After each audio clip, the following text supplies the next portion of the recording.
just bought nearly $1 billion worth of Bitcoin. We're also going to talk about Ethereum with the massive ETH purchase as well. I'm going to tell you about the publicly listed company whose entire goal is to accumulate as much Bitcoin as possible. We'll talk about Coinbase and a major American bank too. We'll talk about altcoins, Ripple, Polygon, a lot of altcoins. Basically, there's a ton of stuff to cover today. Let's start with the crypto prices. Bitcoin is at $91,000, Ethereum at $3,100. We've got a slight uptick for both of these crypto. Now let's talk about banks. What I'm showing you here is a ranking of the biggest American banks by assets under management. We've got JP Morgan Chase as number 1, then Bank of America, Citigroup, and in 99 to 8 position, we got PNC. Honestly, I didn't really know this bank, but it's still a massive bank, $550 billion as in asset under management. And Coinbase has just signed a partnership with PNC to offer a very simple crypto platform to PNC users so they can buy crypto easily. It's really similar to what I showed you yesterday with the European group, where people can now buy crypto directly from their banking app. Now we're seeing the same thing here. I'm telling you, banks are really starting to embrace crypto, allowing their users to buy it easily, and that's a very good thing for crypto adoption. And today we also have the IPO of 21. 21 is a company whose entire mission is to accumulate as much Bitcoin as possible, exactly like Strategy. Who's behind 21? Well, there's Tether, there's the company behind USDT, there's Bitfinex, there's SoftBank, a lot of huge investors, massive players. They've already accumulated around $4 billion worth of Bitcoin, and now their goal is to clearly buy as much BTC as possible, maybe even compete directly with Strategy. Just imagine if we get a second company buying tens of billions of dollars worth of Bitcoin, that would be absolutely huge for the price of BTC. And speaking of Strategy, look at what just happened. It had been the while since Michael Saylor had made a big Bitcoin purchase. He just bought $963 million worth of Bitcoin, 10,600 Bitcoin. Strategy now holds around 660,000 BTC. They're still managing to raise money to keep buying Bitcoin. We know they use different financial products to raise funds, but this time it was done through the sale of regular shares. They also product like STRD that they used, but mainly selling shares. And once again, they managed to buy more BTC. That puts their average purchase price for this nearly $1 billion by around $90,000, basically right around the current price. And honestly, I find it huge that they're still able to keep accumulating Bitcoin. It's a very strong signal. I know a lot has been said about Strategy lately, especially about their valuation and the fact that they're no longer trading at a big premium compared to their Bitcoin holdings, where for a long time they had a massive premium.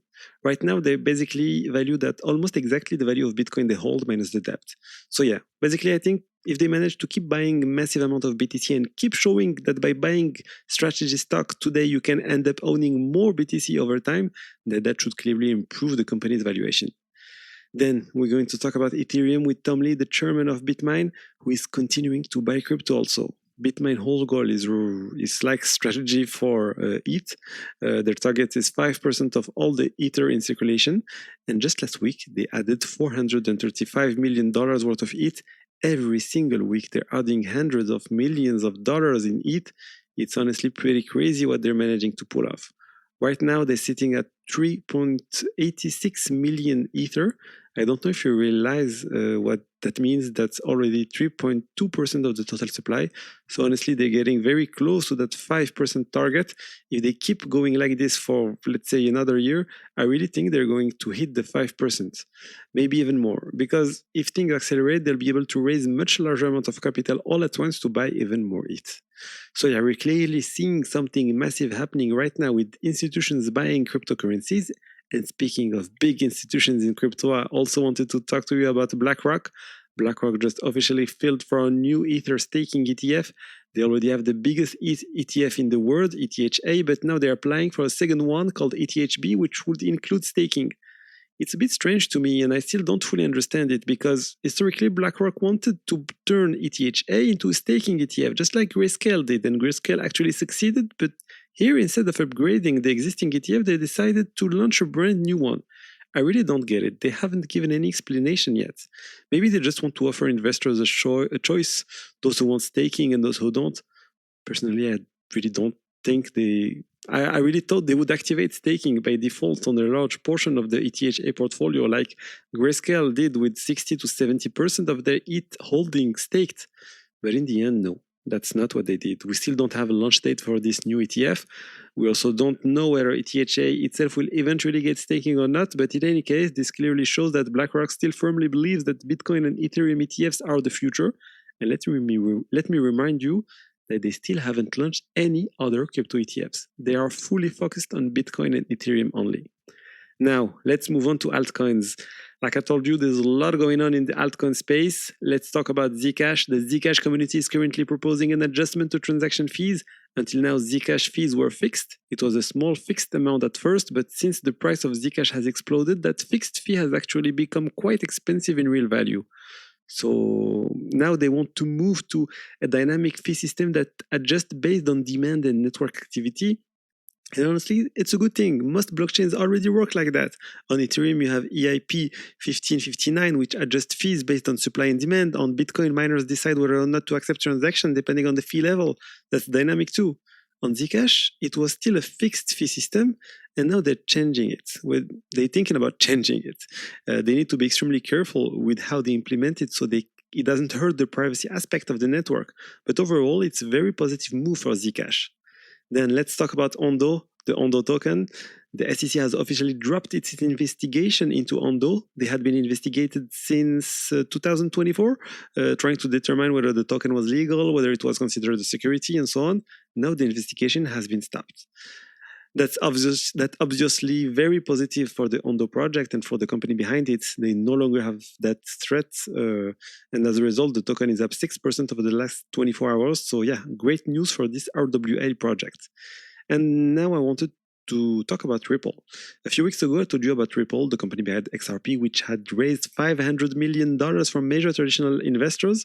We're talking about big names like Saylor Securities and Fortress Investment Group. These are extremely well-known institutions, even outside of crypto.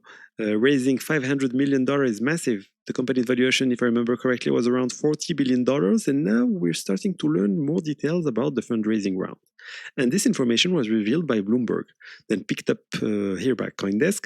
And what they basically uncovered is that more than 90% of the company's valuation actually came simply from the valuation of the XRP itself. Let's remember that Ripple controls around $124 billion worth of XRP.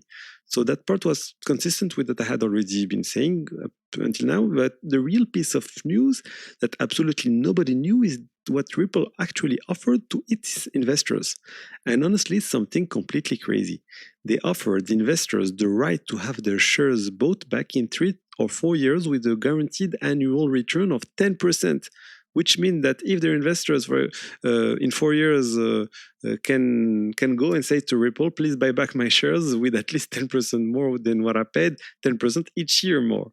The other option is Ripple itself can force the buyback of those shares, but in that case, they have to pay 25% per year of return. It's huge. So over 3 or 4 years, that can easily become a 2x. And finally, if Ripple were to go bankrupt, the investors would have priority rights over the company's assets. So basically, they're almost guaranteed to get their money back. And that's probably why they managed to raise so much money. Because honestly, this is almost free money.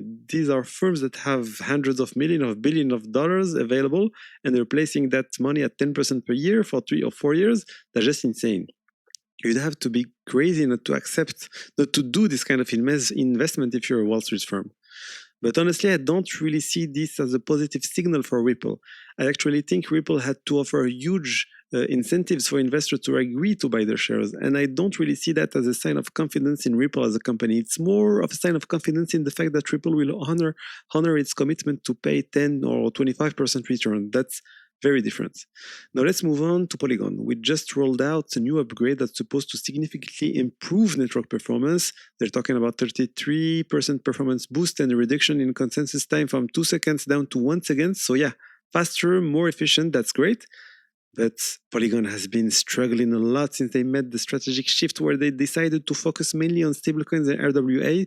They've really been having a hard time Just look at the price of the token, look at the market cap. At the end of last year, about a year ago, it was $6 billion. Now they're barely at $1.3 billion. That's a massive drop.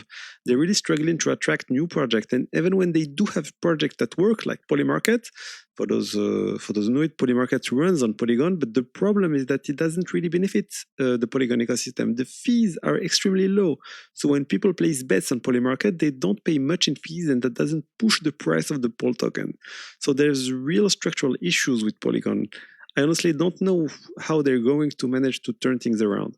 It's still an interesting project that's been around for a very long time. They had some really strong technology very early on, but in the end, it just didn't really took off. And finally, I wanted to talk to you about a brand new protocol that's launching. It's called Hyena, which the Ina at the end is for Ethena. It's a protocol built on Ethena and Hyperliquid. Basically, it's a perpetual trading DEX with interface that look very similar to Hyperliquid. The difference is that instead of using USDC as a collateral, the collateral is USDE. And because that USDE is staked, it generates yield, and it also generates points in the Ethena campaign. So this allows traders to keep trading just like they already do, but on top of that, they also earn yield on their collateral. There's currently a promotional campaign also with quite a lot of extra points and rewards. And yeah, it's built on Hyperliquid, which allows anyone to deploy new markets if they have a few $1 million, and they can customize the market like Hyena did. So in practice, it's an application built on top of Hyperliquid. For now, it's invite only, but if you're a trader, I'm sure you'll be able to find an invite without too much trouble. That's everything I wanted to share with you today on the latest crypto news. I hope you enjoyed the update. If that's the case, don't forget to like, comment, and subscribe, and see you tomorrow for another video. Bye-bye.